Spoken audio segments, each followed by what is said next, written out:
মই মোৰ দোকানত যাক তাক সোমাবলৈ নিদিছোঁ আৰু চুৰ বুলি ফচাইও দিছোঁ এই মোহন কি কা কৰি আছ ন তই মই কিবা তোৰ দোকানত চুৰ কৰিব আহিছো নেকি চুৰ কৰিবলৈ নাহিছোঁ কিন্তু আপোনাৰ ওপৰত মোৰ বিশ্বাস অকণ আছে ধাত পাগল মই পুলিচ মানুহ হয় পুলিচে কিবা চুৰ কৰে নেকি অঁ ঠিক কথা মই বেলেগ পুলিচৰ কথা নকৈছোঁ মই মদাহী পুলিচকে বিশ্বাস নকৰিছোঁ ঐ মোক চামুলি কথা কবি তই মৰম কৰাৰ কাৰণে বহুত বাঢ়ি গৈছা না মোক মৰম অকণ কৰিছে গতিটোও মৰম কৰিছে সদায় যে ঠেল ঠেলকৈ চাহ সোপা খাব পাৰিছে পইচাটো নিদিছে বাকীত কিয় লিখি থৈ গৈছে একে পেলাই আছে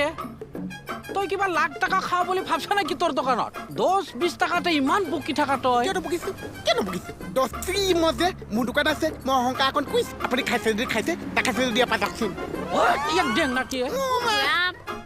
দিওঁৱে নেকি ভালকে দুচৰমান